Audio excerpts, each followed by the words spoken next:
కొందరు భక్తులు దేవతలకి పండగలు అలా పూజలు చేసినప్పుడు బలులు ఇస్తుంటారు. నిజంగా అలా బలులు ఇవ్వటం కరెక్టే అంటారా? ఈ బలులు ఇచ్చే ఆచారం ఉందంటారా నిజంగా?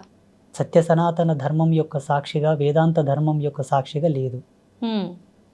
బలి అనేది సనాతన ధర్మంలో లేదు. ఓకే. ఇది కొంత మధ్యకాలం లోపల అప్పట్లో అకాలమైనటువంటి కరువు వచ్చింది. హ్మ్. మనుషులకు తినడానికి తిండి లేదు. ఓకే. ఇప్పుడంటే డ్రిల్ చేసి బోర్లు వేసి నీళ్లు పైకి తీస్తున్నారు. సకాలంలో మనకు నీళ్లున్నాయి. 2 కాలాలు 2 సార్లు పంటలు వేసుకొని ధాన్యం పండిస్తున్నారు. హ్మ్.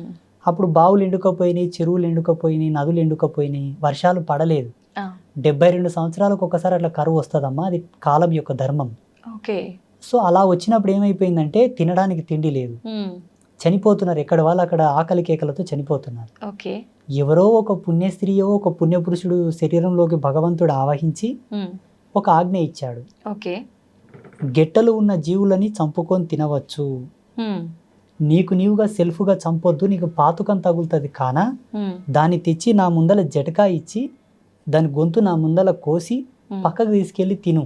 హ్మ్. కొంతకాలమే, ఓకే. కొన్నాళ్ళకు వర్షాలు పడతాయి, మళ్ళీ పుష్కలంగా నీళ్లు నిండుతాయి. హ్మ్. యథాతథంగా వ్యవసాయం చేసుకొని కాసిన పండ్లను, కాయలను, దుంపలను, ధాన్యపు రాసులను పండించుకొని తిను, వీటిని పక్కకు పెట్టని చెప్పారు. అలా జరిగింది. అక్కడి నుంచి మొదలైంది ఇది. అలా కొనసాగినటువంటి ఈ ఆచారము, దేవుళ్ళ ముందల జటకా చూపించి కోసుకొని తినే ఆచారము పోను పోను మానవుడికి రుచిగా మారి కంటిన్యూ చేశారు దాన్ని. ఓకే. ఒక 3 జనరేషన్స్ వెళ్ళిన తర్వాత ఏం మొదలు పెట్టారంటే, మా తాతలు ఇలాగే చేశారండి, మా తాతలు ఇట్లే కోసుకొని తిన్నారు, అమ్మవారికి ఇట్లే కోయమన్నారు, ఇంకోస్తున్నాం. ఇది మా వంశ పారంపర్యంగా వస్తున్న ఆచారం. ఇప్పుడు బంద్ చేయండి నాయన, వద్దు అది తప్పన్నా, అయ్యో వీటిని మేము అమ్మవారికి బలి ఇవ్వకపోతే మళ్ళీ ఏమైనా అవుతుందేమో, అవునవును, మాకేమైనా కీడు జరుగుతుందో, అదొక అపోహ. వాస్తవం చెప్పాలంటే ఈ భూప్రపంచంలో 2 ధర్మాలు ఉన్నాయి తల్లి. ఒకటి సాధు జన్మ, ఒకటి క్రూర జన్మ. ఓకే. మనిషి క్రూర జన్మనా, సాధు జన్మనా? క్రూరనే గురువుగారు. మనిషి క్రూరుడేనా? అయితే తినవచ్చు. అంటే మాంసాహారం జంతువుల్ని బలిచ్చి తీసుకొని తింటున్నారంటే క్రూరులు అన్నట్టే కదా గురు. ఇప్పుడు జంతువులు, ఇప్పుడు ప్రతి మానవుడు నేను క్రూరుణ్ణి అని ఒప్పుకుంటే మాంసం తినొచ్చు తల్లి.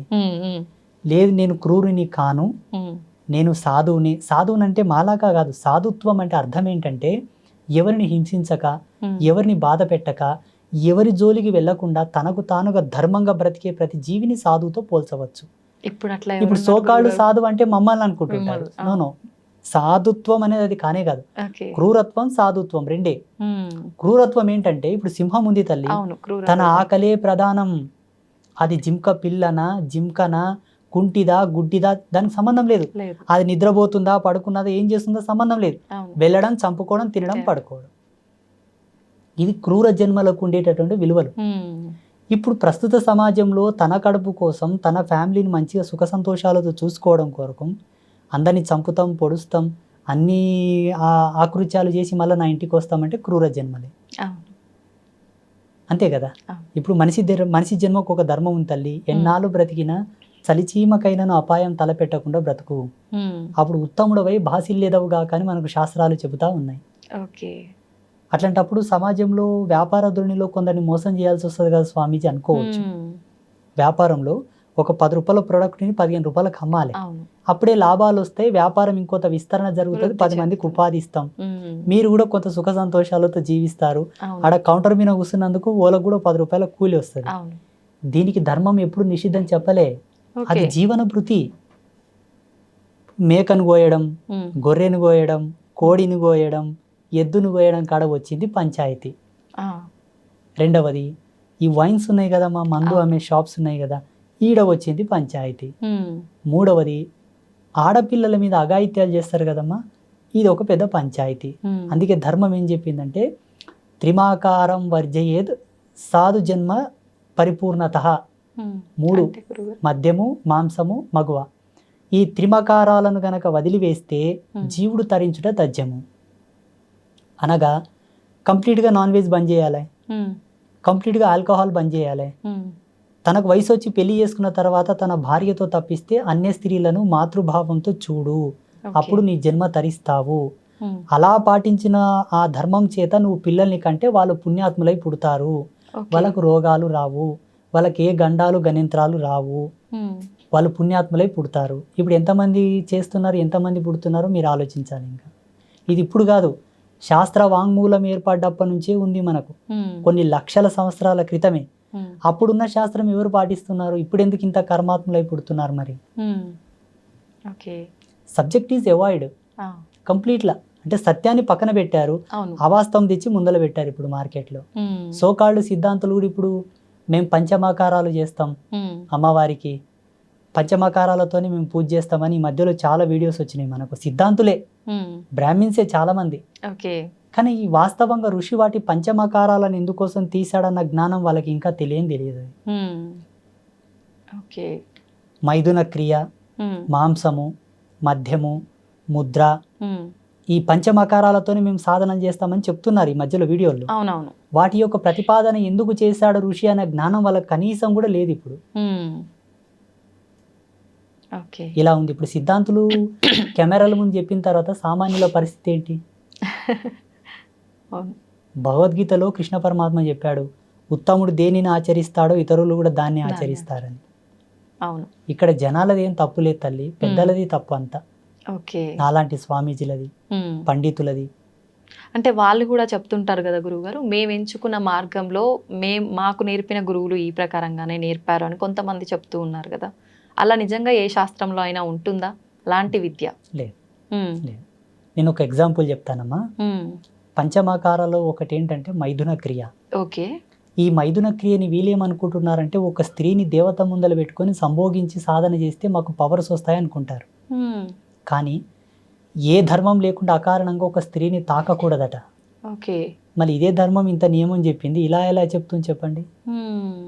ఎత్ర నార్యస్తు పూజంతే రమంతే తత్ర దేవత అని ఇదే ధర్మం చెప్పింది.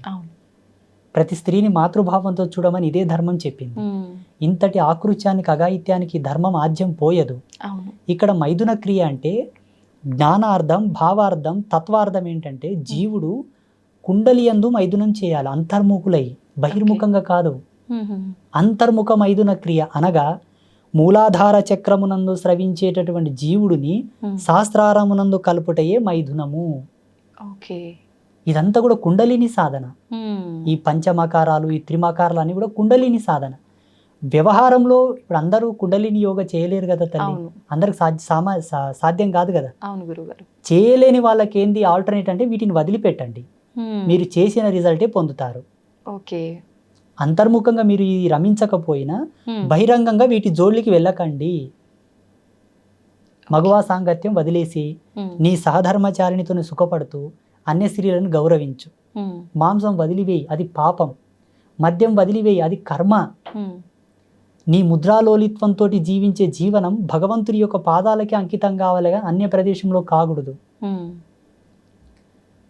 వీళ్ళేం చేస్తున్నారంటే వీటిని ఇంప్లిమెంట్ చేసుకుంటున్నారు, వీటిని ఆచరిస్తూ దేవతలను కొలుస్తున్నారు. ఇక్కడే వచ్చింది పొరపాటు.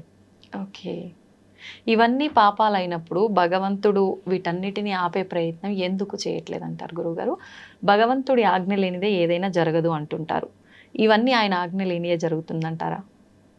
చూడమ్మా, భగవంతుడు ఈ వల్ల చూడడం అనేది నాకెందుకు మంచిది కాదు. దేవుని తుచ్చ సుఖములతో పోల్చడం ఏంటి చెప్పండి?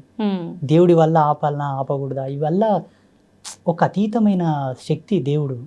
ఈ వల్ల చూడాల్సిన అవసరం ఆయనకు లేదు. మనం పాటించుకుంటే మంచిగా అవుతాం, లేకుంటే ఆయన స్వాహ. ఆయన అతీతుడు. ఎలా చూస్తాడు చెప్పండి? ఆయన నేను బ్రతకమని పంపించిండు.